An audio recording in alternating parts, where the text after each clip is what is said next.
And guys, magandang araw ulit sa inyong lahat. Andito tayo ngayon sa amin sa Nagcarlan. Baling gagawin natin, mag-install tayo ng CCTV. Actually, dito sa loob ng bodega. Dito kasi ilalagay yung monitor tsaka DVR. Kasi ito is parking area or pay parking. Yung lalagyan natin ng camera. Ayan yung ating pay parking. Bali, 4 na camera muna ilalagay natin. Pero yung DVR nya is 12 channel. Kumbaga, hanggang 12 CCTV yung pwedeng ilagay. Ngayon, install muna natin 4 doon sa 4 na unahan ng ating garahe. Kasi gusto may-ari sa corner. Kaso, nag-suggest lang ako na mahirap pag sa corner. Kasi, let's say, halimbawa, so, mamaya pakita ko sa inyo. Kasi pag sa corner, let's say, sabihin natin na magpa-park is matataas na sasakyan. Yun. Problema nun, matatakluban na yung camera niya. Kaya sabi ko, doon na lang sa unahan para kita yung lahat ng harap ng camera, nung sasakyan, tsaka lahat nung papasok sa bawat sasakyan, kita.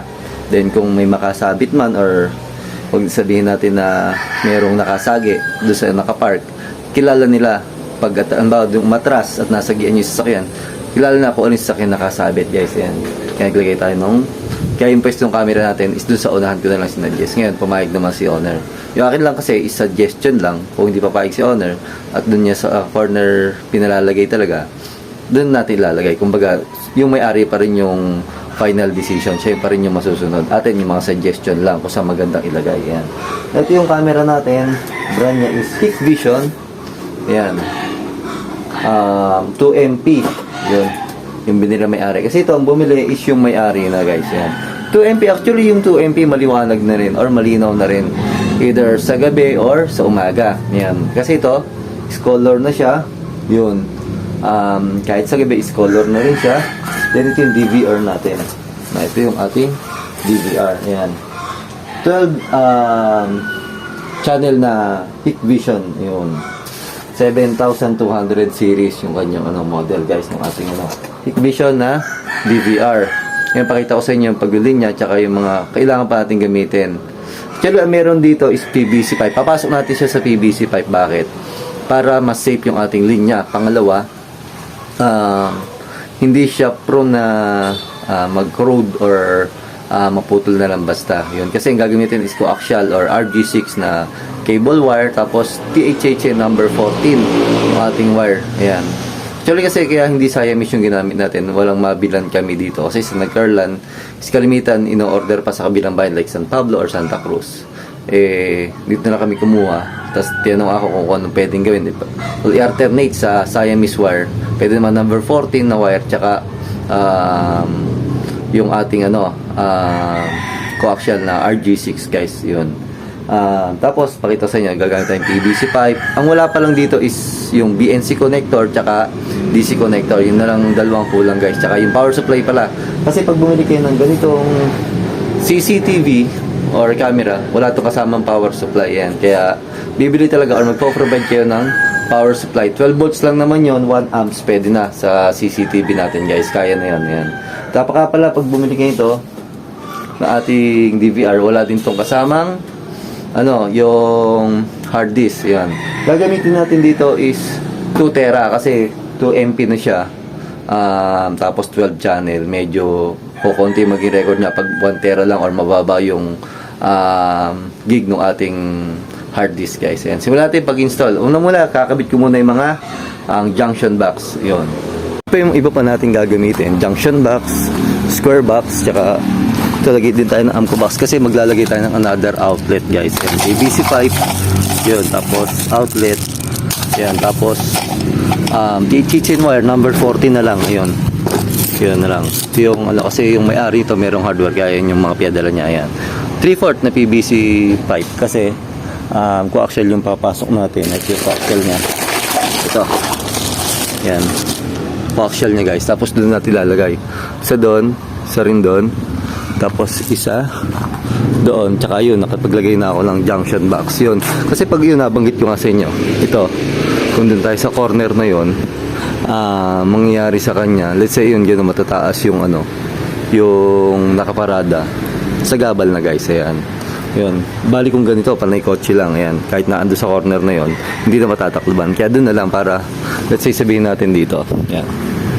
Dito siya kalagay. Pakita ko sa inyo yung view niya. Nagiging view. Kung dito, kung pa-X siya, ito yung, ano natin, yung ating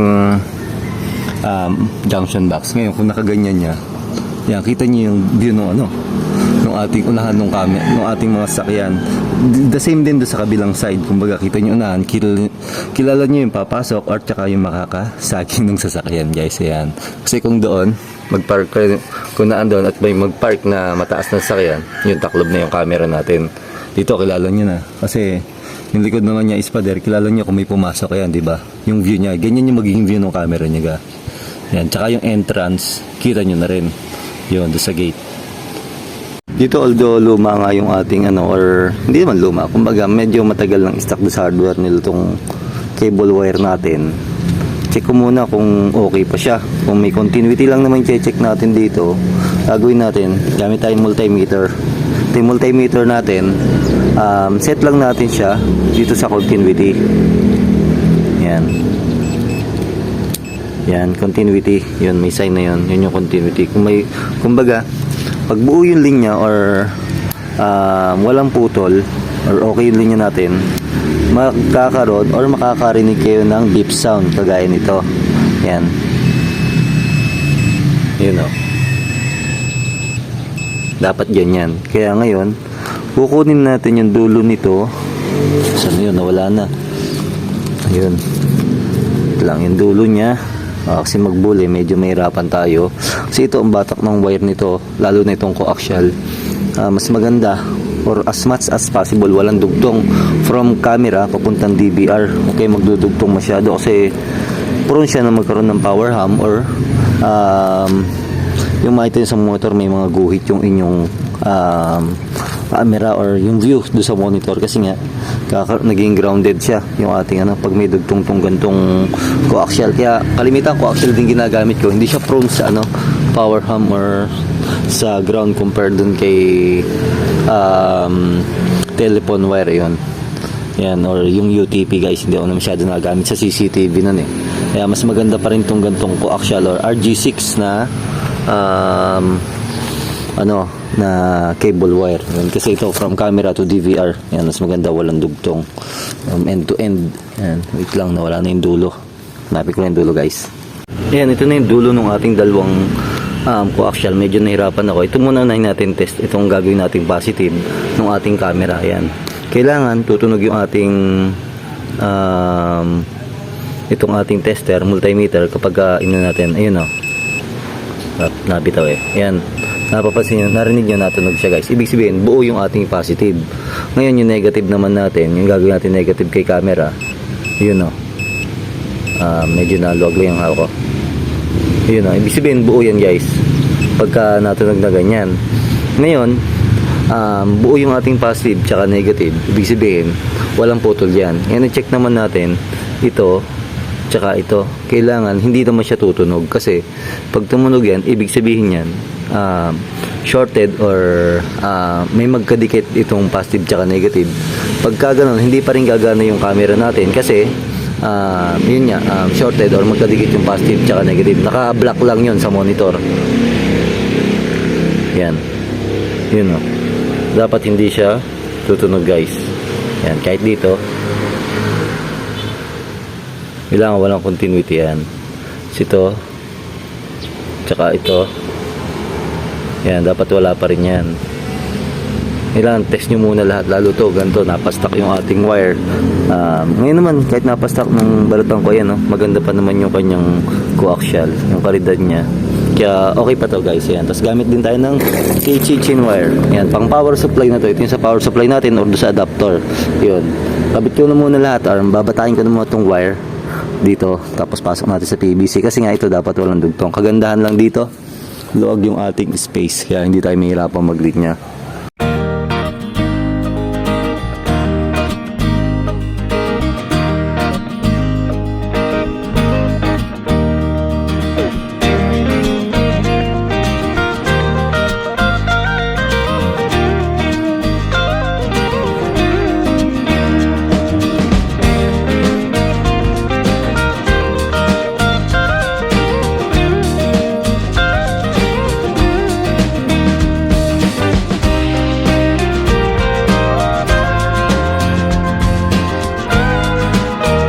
Yun, kung mapapansin nyo, nilatag ko muna yung coaxial.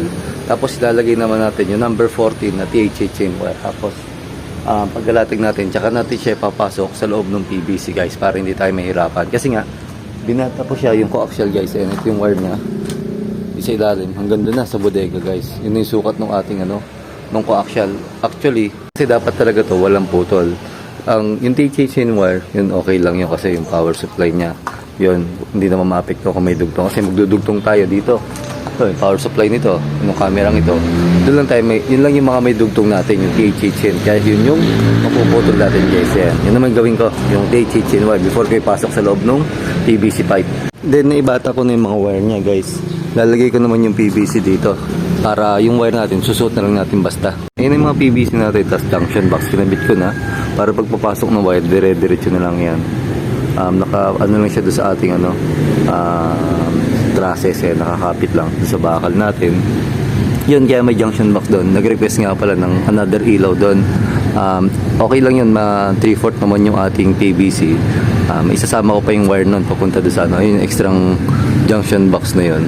Yan. Kasi actually ang natin camera yun, tsaka yung doon sa kabilang dulo. Kumbaga, yun lang yung camera natin. Ayan. Tapos ganyan lang, set up ko muna yung PVC, tapos dyan papasok na yung wire. Para, kasi pag ipinasok ko yung wire, tapos tsaka ko itataas yung PVC, medyo mabigat, mahirapan tayo ngayon. Pag nakaset up na ng ganyan yung PVC, basta na lang natin ipapasok yung wire. Ito na yung wire na ipapasok natin. Bale, ito muna yung THA chain wire. Bale, tatlo siya. Ayan. Nilagyan ko na lang ng marking yung line 1. Tapos, yung ating line 2. Ito yung line 2 natin. Ayan. Kumbaga, yung line 2 natin is dalawa yung marking niya.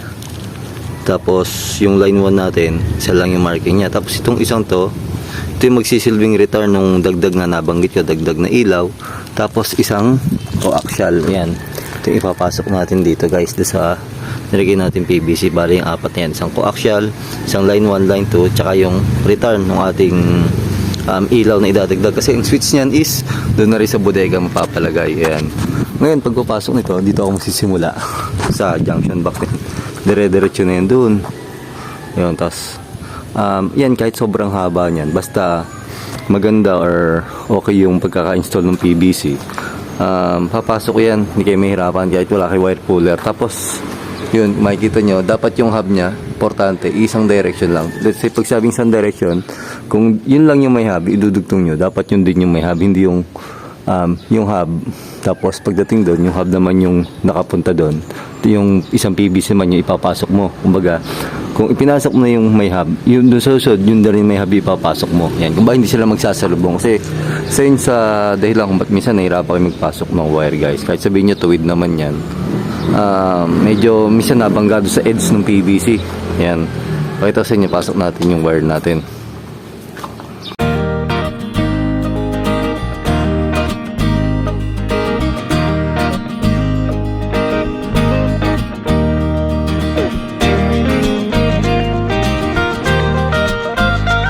Yun yung dulo ng ating wire. Ayan.